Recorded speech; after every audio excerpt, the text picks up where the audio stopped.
Thank you, Shalom. Shalom, good morning semuanya. Seneng banget untuk kita bisa ketemu sama teman-teman semua ya di Live Center Zoom online. Terima kasih Ibu Tati, terima kasih Live Center Team atas kesempatan yang diberikan buat saya untuk sharing dan belajar bersama-sama dengan teman-teman semuanya di sini.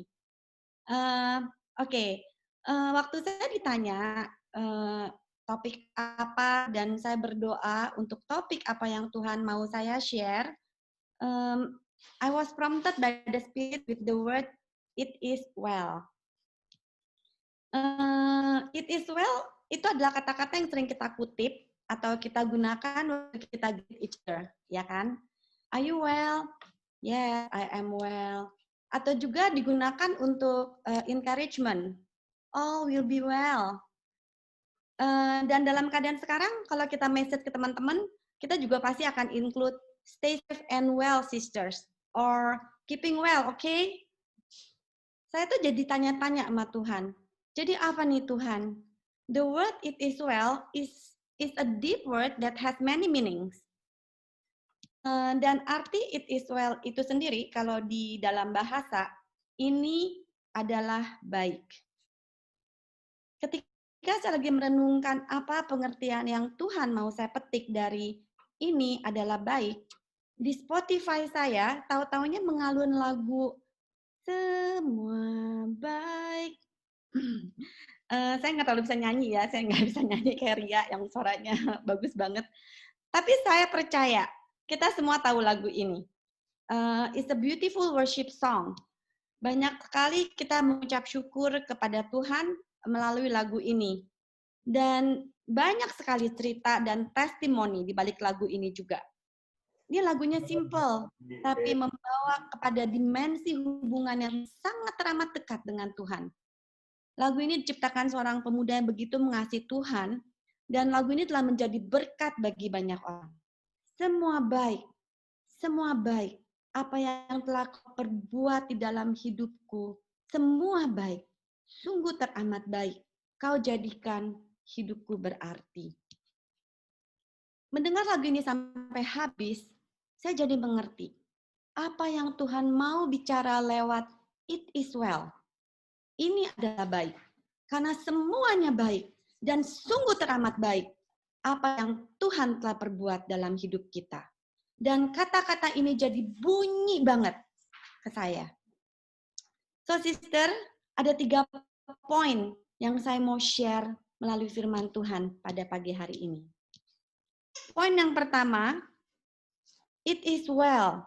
Ini adalah baik, semuanya baik. Karena segala sesuatu indah pada waktunya. Yuk kita lihat sama-sama dan kita baca sama-sama di Pengkhotbah 3 ayat 1 sampai dengan 8. Thank you Ria untuk share the screen-nya. Untuk segala sesuatu ada waktunya. Untuk segala sesuatu ada masanya.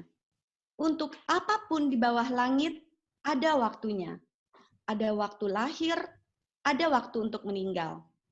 Ada waktu untuk menanam, ada waktu untuk mencabut yang ditanam. Ada waktu untuk membunuh, ada waktu untuk menyembuhkan. Ada waktu untuk merombak, ada waktu untuk membangun. Ada waktu untuk menangis, ada waktu untuk tertawa. Ada waktu untuk meratap, ada waktu untuk menari. Ada waktu untuk membuang batu, ada waktu untuk mengumpulkan batu. Ada waktu untuk memeluk, ada waktu untuk menahan diri dari memeluk. Ada waktu untuk mencari, ada waktu untuk membiarkan rugi. Ada waktu untuk menyimpan, ada waktu untuk membuang. Ada waktu untuk merobek, ada waktu untuk menjahit. Ada waktu untuk berdiam diri, ada waktu untuk berbicara. Ada waktu untuk mengasihi, ada waktu untuk membenci. Ada waktu untuk perang, ada waktu untuk damai. Amin. Sisters, kita sekarang ini semuanya lagi mengalami situasi yang sangat gak menentu ya pada saat-saat ini.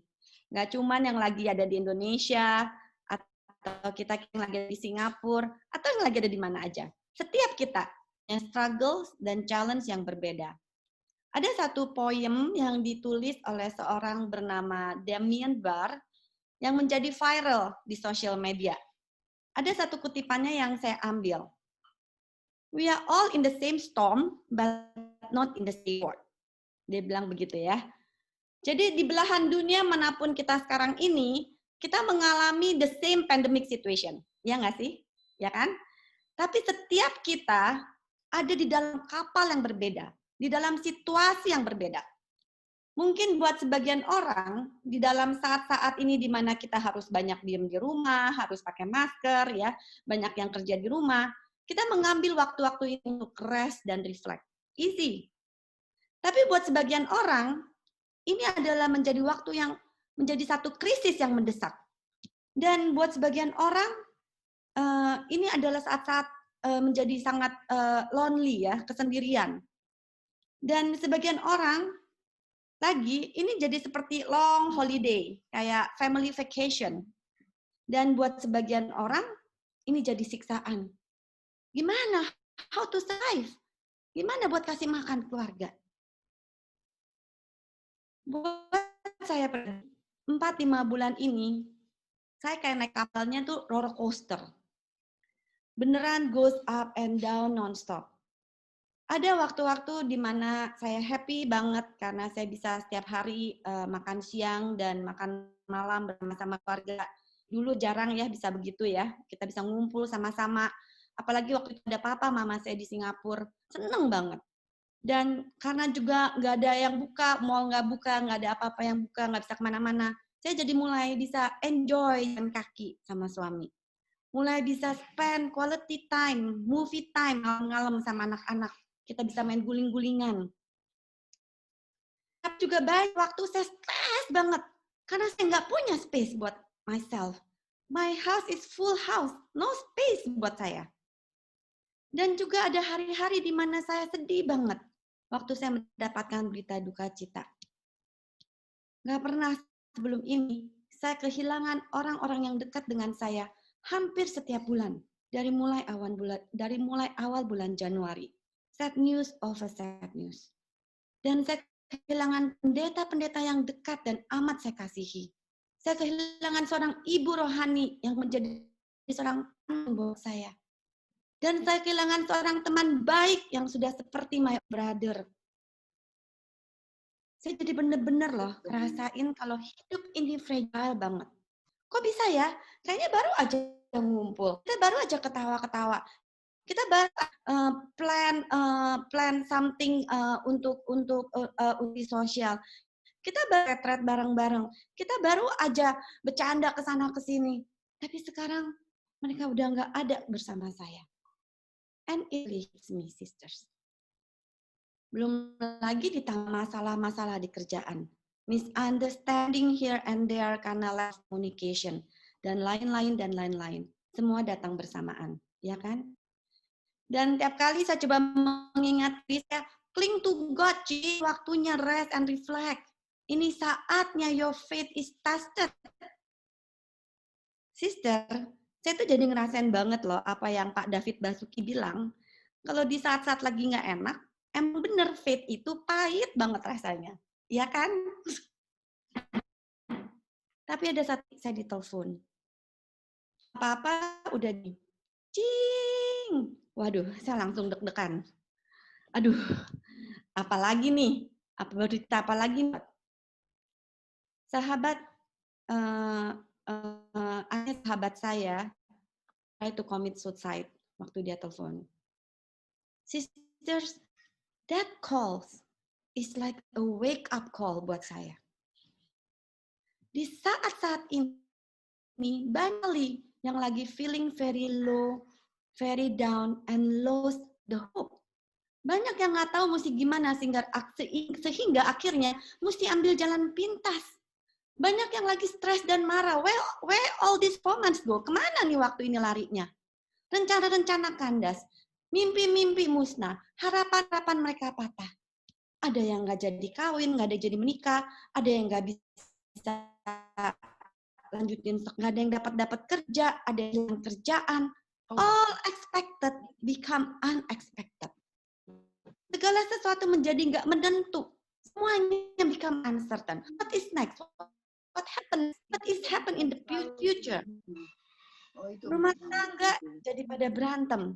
Divorce rate meningkat. Kekerasan rumah tangga meningkat.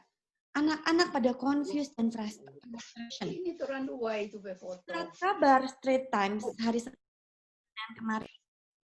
Kalau makin banyak peningkatan orang-orang yang mengalami depresi karena mereka takut dan cemas.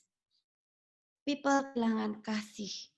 Gampang banget sekarang kita ketemu orang di jalanan, di mana-mana, gampang banget ketemu orang-orang yang tersinggung ya, kita teman-teman yang tersinggung melulu. Gampang banget ketemu orang yang teriak di publik karena masalah-masalah kecil.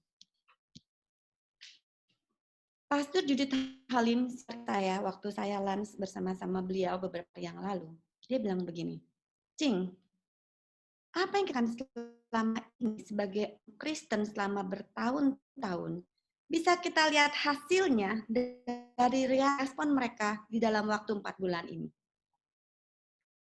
Apa benar mereka makan makanan sehat atau hanya makan makanan enak selama ini? Wow, it really struck me ya. Benar nggak sih, sister? Benar loh. Apa yang kita terima, firman yang kita bertahun-tahun, perjalanan iman kita sebagai wanita Allah, justru di saat-saat ini kita dites. Apa hasilnya? What is it? Apakah benar joy of the Lord is our strength? Apakah benar kita bisa still and know that He is our God? Apakah benar saat ini kita bisa setia dan kita terus put our trust alone in Him? Ini waktunya. Di mana Pastor Angkit bilang, this is waktunya, harvest of soul. People need the Lord out there. Di mana kita anak-anak Tuhan? Di mana wanita-wanitanya Tuhan? Apakah kita cuma fokus, kayak saya, fokus on me, terus-terusan. Dan kita miss out purpose Tuhan di balik semua ini. Kita miss out apa rencana Tuhan dalam setiap kita. Apa assignment Tuhan dalam setiap kita. Apakah kita cuma jadi malahan ikutan takut dan khawatir. Kita ikutan marah, ikutan stres, ikutan frustasi. Mana Tuhannya kita? Sister, waktu saya reflect, iya benar, kita sekarang sedang mengalami the same storm. Kita benar dalam kapal yang berbeda. Tapi kita anak-anak Tuhan, kita semua sama di dalam perlindungan Tuhan, Allah Bapa kita yang sempurna. Raja Salomo dalam kitab Pengkhotbah yang baru kita baca bersama-sama tadi menulis, Bapapun yang ada di bawah langit ada waktunya. Dan dia menyebutkan serangkaian peristiwa yang bertolak belakang. Dia menekankan bahwa untuk segala sesuatunya pun ada masanya. Ada waktu untuk ada waktu untuk meninggal, ada waktu untuk menanam, ada waktu untuk mencabut yang ditanam. Mungkin pada ayat-ayat ini, Raja Salomo juga merasa seperti kita kan? Seperti kita ya, maksudnya gini, apa yang seperti kita lihat sekarang dia juga merasa sama. Tapi jika kita teruskan kita ke ayat 13, dia menulis, dia juga mengakui adanya campur tangan Tuhan dalam setiap masa.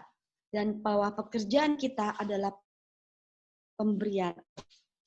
Dan bahwa segala sesuatu yang dilakukan Allah akan tetap untuk selamanya. Yes, maybe so many changes now. Ya, mungkin kita nggak ready loh with the changes. Kita nggak sama new normal, new ya katanya. Kita nggak siap nih season-season yang sekarang jadinya berubah. Tapi sisters, Yesaya 4:1-10 kita tahu bahwa Tuhan janji, Dia menyertai kita dalam setiap masa kita. Jadi ini adalah baik. Semuanya baik karena segala sesuatu indah pada waktunya. Dalam kapal apapun kita sekarang, dalam keadaan apapun, situasi apapun yang kita hadapin sekarang, kita tetap bersyukur. Karena ada kuasa dalam pengucapan syukur. Seperti Tuhan ingatkan melalui lagu Semua Baik. Karena memang mudah kan buat kita untuk mengatakan semua baik saat keadaan kita semuanya baik. Betul kan? Tapi justru pada saat-saat ini kita tetap bisa mengatakan it is well. Baik. Dan saya percaya di saat inilah kekuatan yang dari Allah tercurah kepada setiap kita dan memberikan kita mampu untuk menjalani apapun yang kita hadapin sekarang ini. Dan kita akan proudly say to God, we can rise above the storm. Karena ini adalah baik. Karena segala sesuatu indah pada waktunya. Menggambarkan kedaulatan otoritas Tuhan di surga dan di bumi. Kita bisa menguasai banyak hal di dunia ini. Tapi saat-saat ini kita baru sadar bahwa ternyata banyak sekali elemen kehidupan yang sebenarnya beyond our control. Kita nggak bisa mengalahkan waktu. Hanya Tuhan satu-satunya yang menentukan setiap momen dalam kehidupan kita. Sister, dengan memahami kutipan segala sesuatu indah pada waktunya, saya harap kita mengerti kalau Tuhan telah mengatur dan menetapkan segala sesuatu dalam kehendaknya dan dalam rencananya yang baik. Setiap waktu kehidupan kita adalah saat yang baik, saat yang indah, sebagaimana Allah telah menetapkan setiap saat adalah indah dan baik dalam seluruh rencananya. Amin. Poin yang kedua. It is well. Ini adalah baik. Karena kita punya Allah Bapa yang luar biasa dan teramat sangat baik. Kita baca di firman Tuhan di 2 Raja-Raja 4 ayat yang ke-26. Larilah menyongsongnya dan katakanlah kepadanya, selamatkah engkau, selamatkah suamimu, selamatkah anak itu? Jawab perempuan itu, selamat. Tapi saya juga mau bacakan di dalam Inggris versinya, karena ini lebih pas ya, lebih bunyi ya, lebih pas. Please run now to meet her and say to her, is it well with you? Is it well with your husband? Is it well with the child? And she answered, it is well. Sisters, saya banyak belajar dari teladan seorang perempuan Sunem ini yang kisahnya tercatat di dalam 2 Raja-Raja 4. Saya harap kalau sempat teman-teman juga bisa baca the whole story of this perempuan Sunem ya. She is one of my role model di Bible. Saya kagum sama kepribadiannya perempuan Sunem ini yang nggak memikirkan dirinya sendiri, yang nggak memikirkan keluarganya sendiri, tapi dia selalu menaruh perhatian pada orang lain. Dia cekatan, dia lincah, dia punya ide-ide brilian, dia mampu mencetuskan rencana-rencananya. And I like her a lot karena dia juga seseorang yang selalu memantau pekerjaan Allah, yang hatinya selalu tersimpan kerinduan untuk memberikan yang terbaik dalam pelayanan dia ke Tuhan. Makanya saya percaya, Allah bisa menaruh ke dalam hatinya tuh semua gagasan kreatif, inovasi-inovasi baru yang berdampak besar bagi banyak orang. Dia tuh bisa menyiapkan Nabi Elisa satu tempat sampai Nabi Elisa mau tinggal bersama dia dan keluarganya untuk sekian waktu lamanya. Keren banget kan? Tapi ada satu hal yang membuat benar-benar kagum sama si perempuan Sunem ini adalah iman yang luar biasa. Dia yakinnya siapa Tuhan. Dia yakinnya dan dia tetap percaya penuh pada Tuhan di dalam situasi apapun karena dia tahu benar siapa Tuhan, siapa Bapaknya. Betapa luar biasa Tuhannya, betapa hebat Allahnya yang mampu melakukan segala sesuatu. Sometimes waktu saya baca ya, saya tuh sampai merenung loh. Kalau saya yang menghadapi situasi krisis seperti si perempuan Sunem ini, waktu anak satu-satunya yang meninggal, gimana ya reaksi saya? Gimana reaksi kalian? Mungkin kita akan marah loh sama Tuhan. Tuhan, saya nggak minta loh sama Tuhan untuk punya anak. Tuhan loh yang ngasih, Tuhan yang nawarin loh, Tuhan yang kasih. Sejak semula saya udah bilang saya puas kok sama keadaan saya. Tapi Tuhan udah mengaruniakan saya dan saya udah jatuh cinta sama nih anak ini, saya udah gedein, saya udah sayang banget sama anak ini. Terus Tuhan ambilnya begitu aja. Tapi what did Ibu Sunem ini lakukan? Dia nggak marah sama Tuhan. Dia punya iman yang teguh. Dia tahu jalan keluar dari setiap persoalan adalah Tuhan yang sendiri. Tuhan yang ngasih ke dia. Tuhan yang memberikan jalan keluarnya. Dia nggak kemana-mana. Dia nggak ke sana. Dia nggak cari ke sini. Dia kagak marah ke sana. Dia kagak curhat ke sini. Tapi dia cuma cari Tuhannya. Dia nggak buang-buang waktu. Dia cari si Elisa. Dia ketemu Elisa dan dia berkata, aku nggak akan cari engkau ikut aku.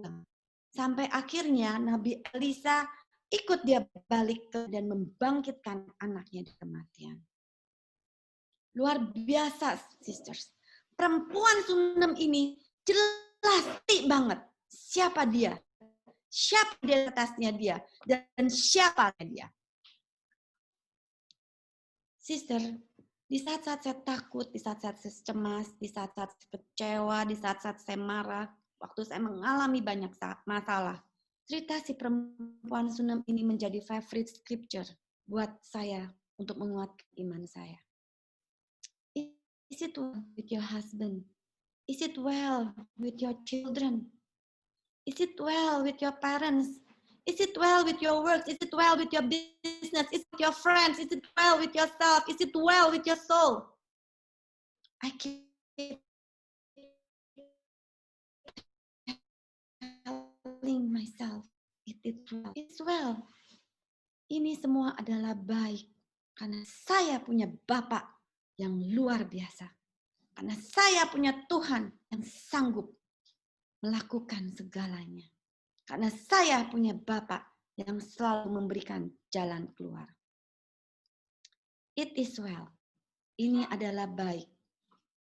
Karena He is in control of all the wave and trials in our life. Sister, sampai hari ini, Tuhan masih terus mencari perempuan Sunem masa kini. Perempuan yang kuat, yang mengerti identitasnya, yang mengerti siapa bapaknya, yang tahu perbuatan-perbuatan, yang mengenal hati bapaknya, yang mulia, yang murah hati, mantau pekerjaan Allah, untuk saat-saat ini, apa yang Tuhan mau kita kerjakan buat dia, yang mau go extra mile untuk memberikan yang terbaik buat Tuhan. Yang nggak cana sini, tapi percaya dan fokus kepada Tuhan. Sisters, perempuan Sunem ini perilakunya dicatat di dalam Alkitab. Meskipun namanya nggak disebutkan, namanya nggak diabadikan, nggak penting. Ya, saya suka Pak Guru bilang, nggak penting, yang kayak gitu-gitu nggak penting. Yang penting kita kenal apa yang Tuhan mau. Yang penting Tuhan mengenal kita dan kita tahu, kita memantau, kita melakukan apa yang menjadi hanya Tuhan. Amin. Oke, poin yang terakhir. Poin yang ketiga. It is well. Ini adalah baik karena jiwaku puas, aman, dan yakin bersama Allah Bapakku. Untuk poin yang ketiga, saya mau kita sama-sama baca di Mazmur 23 ayat 1 sampai 8. Saya bacakan ya. Tuhan gembalaku yang baik. Tuhan adalah gembalaku, takkan kekurangan aku.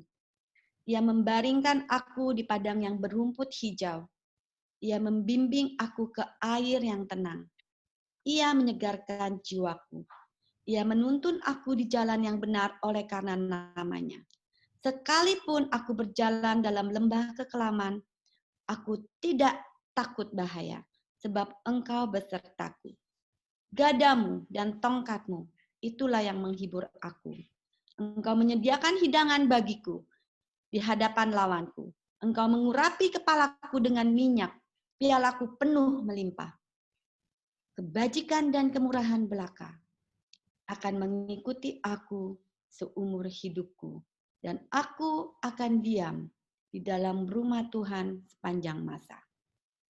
Amin. Wow, this perikop banyak yang menjadi pegangan, menjadi favorit bagi banyak orang ya. Tapi saya pengen lihat dari yang lain. Ada seorang wanita luar biasa yang saya kenal. Setiap kali kita ada fellowship bersama si tante ini, dia selalu request lagu It Is Well With My Soul. Dinyanyikan. Tahu ya lagunya ya? It is well with my soul. It is well with my soul. Aduh, sorry ya suaranya. Lagu ini udah diterjemahkan ke beberapa bahasa dan saya tahu juga sudah diterjemahkan ke bahasa Indonesia yang judulnya Nyamanlah Jiwaku. Si tante bilang ini lagu favorit suaminya, makanya setelah suaminya meninggal, dia mau lagu ini menjadi lagu wajib yang harus dinyanyikan dalam setiap acara-acaranya dia. Di tahun lalu, waktu kita merayakan ulang tahun yang ke-88, dia minta ini dinyanyikan waktu peniupan lilin ulang tahunnya. Jadi dalam kesempatan itu, saya tanya lagi sama dia, Tante, kenapa lagu ini benar-benar menjadi lagu yang sangat spesial dalam kehidupan Om sama Tante? Apa karena cerita di balik lagu ini? Mungkin bisa juga dicari ya nanti lagu ini kenapa ditulis begitu indahnya. Ada ceritanya juga gitu ya di balik lagu It Is Well With My Soul. Tapi dia jawabnya beda. Dia jawabnya simpel banget. Cing, kalau umur kamu udah sampai ke umur Tante, semoga ya saya bisa sampai seumur Tante ya, 88. Kan sudah mengalami jatuh bangunnya hidup ini, maka kamu akan mengerti makna dari lagu ini. Dia bilang, karena kehidupan ini adalah the mixture of happiness and sadness. The mixture of joy and sorrow, life and death. Dan after all, posisi dari kebahagiaan kita, damai sejahtera kita yang melampaui segala akal, itu semua hanya berasal dari how well is your soul. Wow, dalam banget ya. Dalam banget. Ini bicara banget saya. How is my soul? Berapa sehat ya, berapa baiknya jiwa saya, spirit saya. How well is your soul mengenai kepuasan jiwa dan roh kita. Sister, jadi Mazmur 23. Ketika saya baca lagi. Ini memberikan satu gambaran yang sangat indah dan sangat akrab antara Tuhan dan Raja Daud, ya kan?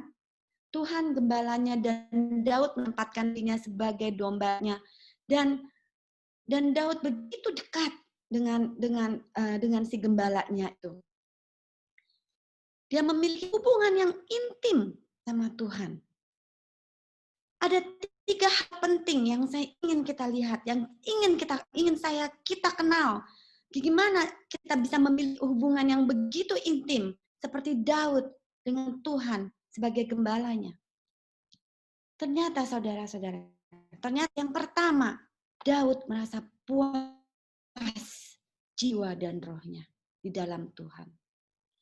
Daud puas, dia puas jiwanya, rohnya, karena dia memiliki seorang gembala yang menuntunnya di dalam kebenaran.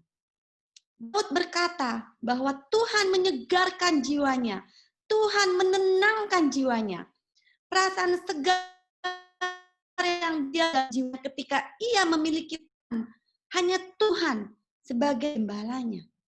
Ini adalah kepuasan Daud, kepuasan yang berpusat kepada jiwa yang disegarkan oleh kebenaran.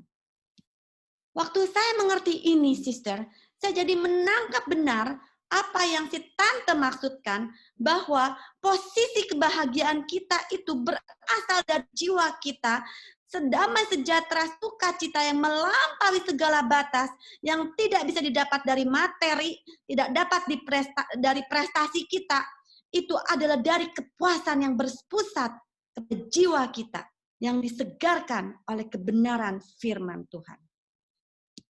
Nggak peduli sebanyak apapun yang kita punya, seberapa pintar, seberapa hebat, seberapa kreatifnya kita, seberapa suksesnya karir kita, seberapa banyaknya teman-teman kita, seberapa bahagianya keluarga kita, jiwa kita nggak akan tenang kalau tidak hidup di dalam kebenaran firman Tuhan.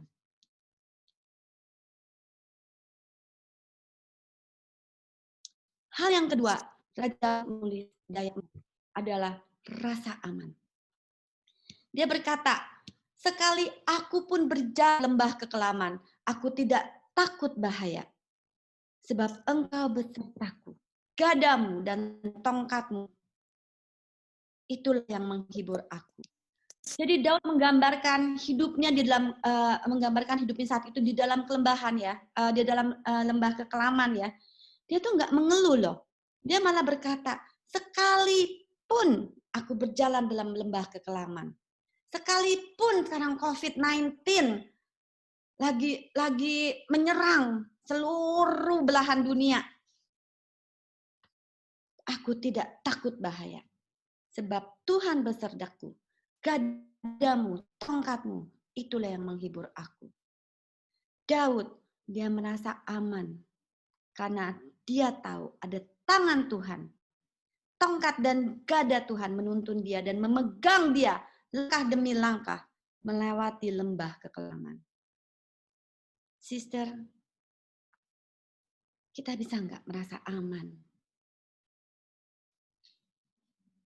Kita bisa nggak sekarang merasa bahwa apapun kita tahu, kita aman karena kita punya Tuhan, gembala kita, yang menuntun kita dalam setiap langkah hidup kita. Yang ketiga yang saya pengen kita juga lihat di dalam Mazmur 23 itu adalah Daud yakin di dalam Tuhan. Ayat 5 dan 6, Daud berkata, Engkau menyediakan hidangan bagiku di hadapan lawanku. Engkau mengurapi kepalaku dengan minyak, pialaku penuh melimpah. Kebaikan dan kemurahan belaka akan mengikuti aku seumur hidupku. Dan aku akan diam dalam rumah Tuhan sepanjang masa. Di bagian terakhir ini Daud punya keyakinan yang penuh akan masa depannya bersama Tuhan. Ini keren banget buat saya. Kita lagi apa yang kita hadapi hari-hari besok ya. Tapi waktu saya baca ini dan saya jadi merasakan keyakinan Daud yang benar-benar yakin seyakin-yakinnya sama Tuhan untuk masa depannya, ini menjadi satu kelegaan. Karena kunci keyakinan Daud bukan karena bukan dia yang akan selalu mengikuti Tuhan, bukan dia yang akan selalu mengikuti kebaikan Tuhan. Tapi Daud di sini berkata, kebaikan, kemurahan Tuhanlah yang mengikuti dia. Wow, ini keren. Kebaikan dan kemurahan Tuhanlah yang mengejar dia. Keyakinan Daud akan hari esoknya bukan didasarkan dengan kemampuannya dia sendiri, tetapi didasarkan murahan Tuhan. Dia mengerti bahwa God's grace follows him. God's grace follow us. Ini adalah satu gambaran yang sangat indah sekali. Keyakinan Daud akan masa depan dia yang bukan ditopang oleh kemampuan dia sendiri, tapi ditopang oleh Tuhan. Waktu saya menyadari hal ini, saya mengerti bahwa emang nggak bisa kita bersandar pada kemampuan kita sendiri. Kalau kita mau belajar bersandar sama kemampuan kita sendiri ya, untuk menyenangkan hati Tuhan, malahan kita tuh jadinya malah kita tuh setiap kali jatuh dalam dosa yang sama. Jadi kita malah terus-terusan terintimidasi, kita malah jadi ragu, merasa gagal dalam kehidupan kita. Kenapa? Rasa keyakinan kita terus goyang terus. Kenapa? Karena perasaan kita ini subjektif. Perasaan kita ini subjektif. Kita jadi kalau kita pakai feeling kita, akhirnya kita juga jadi terintimidasi dengan feeling kita itu sendiri. Makanya di Mazmur ini mengatakan, kalau penyertaan Tuhan itu objektif. Dia nggak tergantung sama feelingnya kita, nggak tergantung sama perasaan kita. Sumber keyakinan kita akan masa depan kita dalam Tuhan itu, karena itu datangnya dari Tuhan. Tuhanlah yang menuntun kita. Kebaikan dan kemurahannya akan mengikuti kita sepanjang masa. Amin. Sisters, it is well. Ini adalah baik. Semuanya baik. Karena segala sesuatu indah pada waktunya. Apapun yang kita alami sekarang adalah waktu-waktu yang indah yang sudah Tuhan taruh buat setiap kita. Apapun yang kita alami sekarang adalah masa-masa yang indah yang Tuhan lagi mau bicara kepada kita. Masa-masa di mana Tuhan mau kita tangkap apa yang Tuhan mau untuk kita lakukan. Don't miss this time. Don't miss waktu-waktu di mana Tuhan bicara sama kita. Kesempatan apa yang Tuhan mau kasih buat kita. Untuk kita rise above the stone. It is well. Ini adalah baik. Kan kita punya Allah Bapa yang luar biasa. Punya Bapak yang keren banget. Kita harus tahu bahwa kita dapat melakukan apapun yang Bapak kita mau karena kita bersama Dia. Kita harus ngerti identitas kita sebagai perempuan-perempuannya Allah. Sebagai anak-anaknya Tuhan yang dapat melakukan greater things sama Bapak kita. It is well. Ini adalah baik. Karena jiwa kita puas, aman, dan yakin di dalam Tuhan Allah Bapa kita. Amin. Thank you sister semuanya atas kesempatan buat saya untuk share. Mari kita tutup sama-sama di dalam doa. Tuhan Allah Bapa yang baik, terima kasih Tuhan atas waktu yang Tuhan berikan, atas firman yang Tuhan telah siarkan pada setiap kita Tuhan. Tuhan bila Engkau berbicara Tuhan kepada setiap wanita-wanita Tuhan di tempat ini. Engkau Tuhan pencipta langit, Engkau Allah Bapa pencipta langit, bumi dan segala isinya. Tuhan Engkau Tuhan yang tahu segala hal yang sedang kita alami saat ini. Apa yang sedang kita rasakan saat ini. Apa yang sedang kita rasakan untuk besok. Dan apa yang akan terjadi di masa depan kita Tuhan. Tuhan Kau tahu Tuhan. Dan Tuhan kami percaya, kami yakin bahwa Engkau terus bersama kami. Kami mau mempunyai iman seperti Salomo. Kami mau mempunyai iman seperti si perempuan Sunam. Kami mau mempunyai iman sama seperti Daud. Untuk yakin, seyakin-yakinnya. Untuk memandang masa depan kami, Tuhan. Untuk memandang hari esok kami, Tuhan. Bersama Engkau, Tuhan. Kami tidak mau miss anything from you, God. Dalam saat ini kami tidak mau miss setiap rencana yang Tuhan sudah Tuhan taruh dalam kehidupan kami, Tuhan. Kami siap, Bapak. Kami siap, Tuhan. Kami siap, Tuhan, untuk melakukan hal-hal yang luar biasa bersama Engkau. Pakai kami, Tuhan. People need the Lord our Jesus. Pakai setiap perempuan-perempuan di tempat ini, Tuhan. Untuk menjadi terang, untuk menjadi garam. Untuk setiap jiwa-jiwa di depan, Tuhan. Untuk ikut ambil bagian, Tuhan. In the harvest of soul. Terima kasih Tuhan, terima kasih Bapak, terima kasih. Hanya di dalam nama Tuhan Yesus kami mengucap syukur dan berdoa. Amin. Amin. Thank you.